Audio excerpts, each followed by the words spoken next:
What you're seeing on screen right now is real combat footage from Operation Epic Fury, officially released to the public by U.S. Central Command CENTCOM. E-1 Lancers crossing over Iranian territory, F/A-18S launching from aircraft carriers, Tomahawk missiles firing from destroyer decks, and drone cameras capturing the collapse of Iran's military infrastructure. In this video, we're going to break down the operation behind these images step by step, the platforms used and the tactics employed. To properly understand what happened, we need to go back a few years. For a long time, Iran had been aggressively advancing its ballistic missile program, feeding its proxy network across the Middle East through Hezbollah, the Houthis, and various Shia militia forces, threatening maritime security and continuing its nuclear development program. At the point where the US and Israel concluded that this threat could no longer be managed through diplomatic channels, a long-planned, comprehensive operation was set into motion. At 2 a.m., on the morning of February 28, 2026, President Trump posted an 8-minute video on Truth Social announcing that the United States and Israel had launched a comprehensive military operation against Iran.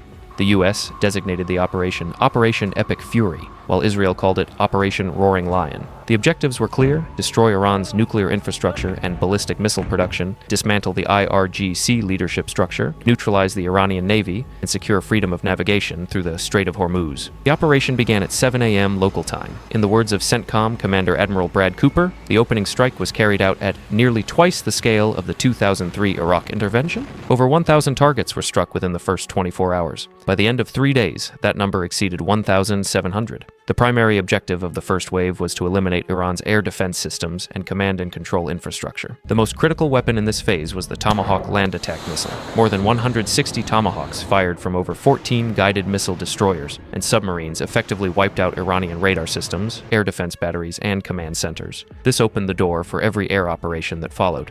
One of the most remarkable aspects of this operation was that the U.S. deployed its entire strategic bomber fleet simultaneously. The B-2, the B-1B, and the B-52, 3 platforms, 3 different missions. The B-2 Spirit was on the scene in the opening hours of the operation. Taking off from bases in the continental United States, the B-2S flew 37-hour missions with aerial refueling to penetrate Iranian airspace. Thanks to its low observable design, it entered without triggering any warning and struck underground facilities. The primary mission of these aircraft was to target Iran's most heavily fortified, concrete-encased nuclear and missile infrastructure. The GBU-57 MOP, Massive Ordnance Penetrator, commonly known as a bunker buster, is a 30,000-pound concrete penetrating bomb that only the B-2 can carry, and it was tailor-made for this mission.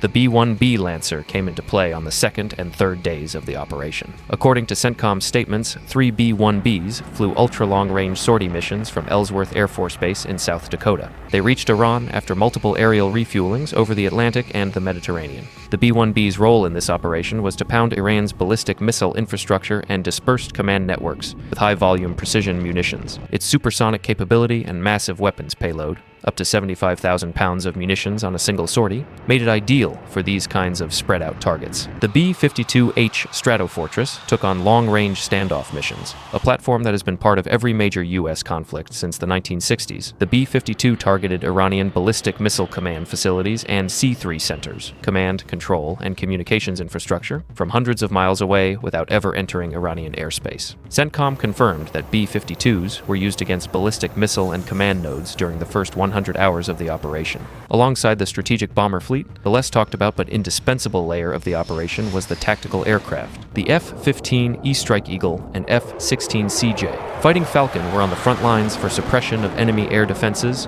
or CAD, missions. The F-15E's ability to carry 11 tons of ordnance and its twin-engine configuration made it critical for precision surface strikes, while the F-16CJ, armed with AGM-88 HARM missiles, was purpose-built to silence Iranian radars. The F-22 Raptor joined operations from Ovda Air Base in southern Israel. In an air superiority role, the F-22 cleared the skies against any Iranian fighter aircraft that could be deployed in the region. The F-35 Lightning II took on multiple roles, leveraging its stealth capability to penetrate defended areas and execute both strike and seed missions. From the coalition side, the United Kingdom, with F-35Bs from 617 Squadron, shot down Iranian one-way attack drones, marking the RAF's first ever F-35 air combat engagement. The EA-18G Growler was the invisible shield of the operation. Launching from the USS Gerald R. Ford, Growlers carried out electronic warfare missions, jamming Iranian radars and communications frequencies. Without the Growler, the other aircraft would not have been able to operate as freely as they did inside Iranian airspace. For this operation, the U.S. deployed the largest naval force the region has seen in a generation. The USS Gerald R. Ford was positioned in the eastern Mediterranean, so while the USS Abraham Lincoln was stationed in the North Arabian Sea. F/A-18E/F. Super Hornets launching from these two carriers carried out both sea-based strike sorties and electronic warfare missions. Within the framework of what Admiral Cooper described as dominance from sea to sky, the carrier air wings formed a critical part of the tactical aviation force. The destroyers served as the primary platform for Tomahawk launches. More than 14 guided missile destroyers and submarines spread across the Gulf and the Arabian Sea executed the opening missile salvos in the first hours of the operation. Later in the campaign, a torpedo fired by a U.S. submarine sank the Iran frigate Dana off the coast of Sri Lanka. One of the operation's most critical priorities was neutralizing the Iranian Navy. The rationale was strategic. The Strait of Hormuz is the transit point for roughly 20% of the world's oil and LNG shipments. Any Iranian interference there could have collapsed global energy markets. In the opening hours of the operation, the Iris Shahid Bagheri was struck while docked at the port of Bandar Abbas. This vessel had been converted from a container ship into a military container carrier, capable of supporting Shahed series unmanned aerial vehicles and helicopter operations, Iran's first sea-based drone ship. It had entered service only a year earlier. CENTCOM shared drone footage with the public showing the ship engulfed in flames. CENTCOM announced that it had destroyed all 11 Iranian vessels in the Sea of Oman. Among the ships sunk were Bayandor, Alvan, and Jamaran-class frigates. By the sixth day of the operation, more than 30 ships had been either sunk or rendered inoperable. The operation was historic not only in terms of conventional platforms, but also in terms of battlefield innovations. Among the most noteworthy platforms were the Lucas one-way attack drones, reportedly deployed for the first time in combat under CENTCOM's Task Force Scorpion strike. Ironically, these systems were developed drawing inspiration from Iran's own Shahed 136 drones, and were used against missile bases, naval targets, and underground facilities. MQ-9. Reaper unmanned aerial vehicles were deployed for reconnaissance and targeting in missions now conducted openly during daylight hours, following the suppression of Iran's air defenses. This was a tangible demonstration of air superiority. Over 1,700 targets struck in the first 3 days, approximately $3.7 billion in munitions expended in under 100 hours. The entire bomber fleet deployed simultaneously, 2 nuclear-powered aircraft carriers, and dozens of destroyers. Operation Epic Fury, in its scale and scope, overshadows every U.S. military intervention that has defined the Middle East over the past quarter century.